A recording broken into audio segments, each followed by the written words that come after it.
இங்க கோர்ட்டுக்கு வந்து பாக்கியாவும் ராதிகாவும் அவங்கவுங்க வக்கீல் கிட்ட பேசி முடிச்சுட்டு அவங்களுமே அவங்கவுங்க இடத்துல போய் உட்காடுறாங்க. அதே நேரத்தில் அந்த ஜட்ஜ் வந்துமே இந்த கேஸ் ஆரம்பிச்ச அடுத்த செகண்டே இங்க பாக்கியாவையும் கோபியவையும் குற்றவாளி கூண்டில் கொண்டு நிக்க வைக்கிறாங்க. நிக்க வச்ச அடுத்த செகண்ட் அரசு தரப்பு வக்கீலுமே இந்த மாதிரி பாக்கியா அவங்களோட ரெஸ்டாரண்ட்ல கோபின்றவர் வேற ஒரு செஃப் மூலமா கெட்டுப்போன சிக்கனை கலந்ததுனாலதான் அவங்க மேல இந்த மாதிரி ஒரு கேஸ் போட்டிருக்காங்க அப்படின்னு சொல்றாங்க. ஆனா அதே நேரத்தில் இன்னொரு பக்கம் இந்த மாதிரி நாங்க இந்த தப்ப பண்ணவே இல்லைன்னு சொல்லி கோபி சைட்ல இருக்க வக்கீலுமே பேச ஆரம்பிக்கிறாரு. இதை பார்த்துட்டு இருக்கிற பாக்கியாவுமே எதுவுமே பேசாம ஒரே ரியாக்ஷனோட அப்படியே அமைதியா இருக்காங்க. ஆனா இன்னொரு பக்கம் கோபியுமே இந்த பக்கம் பாக்கியாவை பார்த்து ரொம்பவே பரிதாபமா பார்த்துக்கிட்டு இருக்காங்க. உண்மையை சொல்றேன்னா நம்ம ஜெயிலுக்குள்ள போறது உண்மைதான், உறுதி தான், கண்டிப்பா நம்ம போய் கழிச்சு சாப்பிட போறோம் அப்படின்னு சொல்லிட்டு அவருமே இந்த பக்கம் வந்து பாக்கியாவை பார்த்து ரொம்பவே யோசிச்சுட்டு இருக்காரு. இன்னொரு பக்கம் இங்க யாருமே எதிர்பார்க்காத மாதிரி பாக்கியோட வக்கீலுமே பேச ஆரம்பிக்கிறாரு. சார் இங்க பாருங்க, இந்த கேஸ்ல எங்களுக்கு உடன்பாடு இல்லை, அதனால இந்த கேஸை நாங்க வாபஸ் வாங்குறோம் அப்படின்ற மாதிரி சொல்றாங்க. இது கேட்டோன்னே இந்த பக்கம் வந்து கோபிக்கு ராதிகாக்கெல்லாம் சரியான ஷாக்கு. அதே நேரத்தில் ஜட்ஜுமே எதுக்காக மேடம் இந்த கேஸை வாபஸ் வாங்குறீங்க அப்படின்னு சொல்லி கேட்கிறப்போ, இல்ல சார் எனக்கு இந்த கேஸை இதுக்கு மேல கொண்டு போக விருப்பம் இல்லை, அதனால இதை போய் வாபஸ் வாங்கலாம் நான் முடிவு பண்ணியிருக்கேன் அப்படின்ற மாதிரி பாக்கியமே கோர்ட்ல சொல்லிடுறாங்க.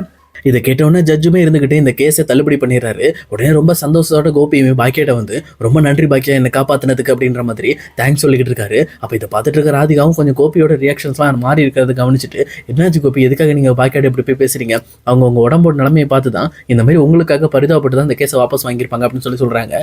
ஆனால் அதுக்கு எதிர்மாறா இந்த பக்கம் பாக்கியாவுமே இங்கே பாருங்க, நான் கோபிக்காகலாம் எந்த ஒரு விஷயத்தையும் பண்ண கிடையாது, இந்த மாதிரி எங்கள் அத்தைக்காக தான் பண்ணேன். அவங்க இந்த மாதிரி கோபி இந்த வீட்டுக்கு வரல அப்படின்னா தான் உயிரை விட்டுறதா என்கிட்ட பேசிட்டு இருந்தாங்க, என்னால் யாரும் உயிரை விட வேண்டாம், என்னால் முடிஞ்ச வரைக்கும் நான் போராடுவேன் அப்படின்ற மாதிரி எங்கள் அத்தைக்காக தான் இதை பண்ணேன் அப்படின்ற மாதிரி இந்த கேஸை வாபஸ் வாங்கினேன்னு சொல்லிட்டு அங்கேருந்து கிளம்பிடுறாங்க.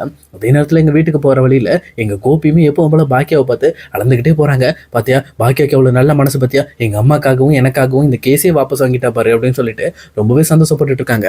அதே நேரத்தில் கோபி ராதிகாலாம் கேஸை முடிச்சுட்டு வீட்டுக்கு வந்த உடனே ஈஸ்வரியுமே ரொம்ப எம்பாரசிங் கூட, என்னாச்சு கோபி கேஸ் என்னாச்சு, யார் ஜெயிச்சா அப்படின்னு சொல்லி கேட்குறாங்க. ஆனால் இந்த பக்கம் கோபியுமே அம்மா இங்கே பாருமா, எனக்காக பாக்கியா வந்து இந்த மாதிரி கேஸை வாபஸ் வாங்கிட்டாமா அப்படின்னு சொல்லி சொல்றாங்க. இது கேட்டோன்னே இந்த பக்கம் ஈஸ்வரிக்கு சரியான சந்தோஷம். என் பையன் இதுக்கு மேலே ஜெயிலுக்கு போக தேவையில்ல, என் பையன் இனிமேல் இங்கேயே என் கூட சந்தோஷமா இருப்பான் அப்படின்னு சொல்லி ரொம்பவே ஹாப்பி ஆகிட்டு இருக்காங்க. அதே நேரத்தில் இந்த பக்கம் பாக்கியாவும் உள்ள வராங்க. பாக்கியா உள்ள வரதை பார்த்த உடனே இங்கே ஈஸ்வரிக்கு கோபம் வந்துடுது.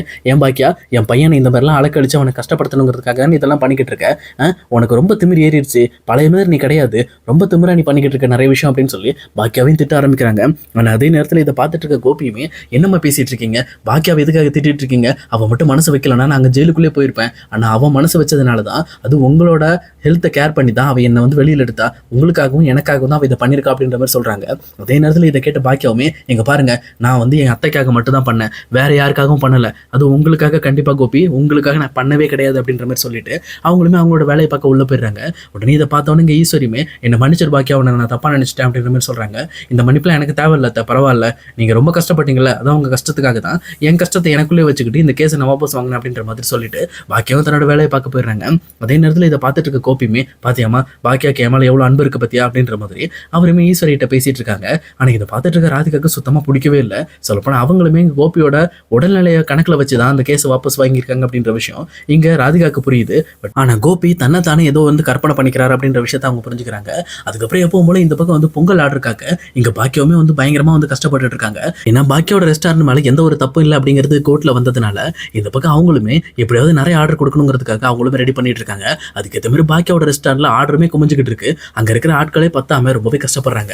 அதே நேரத்தில் இதெல்லாம் கவனிச்ச கோபியுமே இங்க டைரக்டா பாக்கியாட்ட போயிட்டு, இங்க பாரு பாக்கியா, எனக்கு கிளவுட் கிச்சன்லாம் ஆல்ரெடி வந்து நான் அந்த அளவுக்கு ஒன்றும் சேல் கிடையாது, என்னோட ஒர்க்கர்ஸ் எல்லாம் ஃப்ரீயா தான் இருக்காங்க, உனக்கு அப்படி வேணும்னு சொன்னா கிளவுட் கிச்சன்ல இருக்கிற அந்த ஒர்க்கர்ஸ் எல்லாம் இங்க நான் வர வைக்கிறேன், உன் தேவை முடிஞ்சதுக்கு அப்புறம் நீ அவங்களுக்கு திருப்பி அனுப்பிடு அப்படின்ற மாதிரி சொல்லிட்டு இருக்காங்க.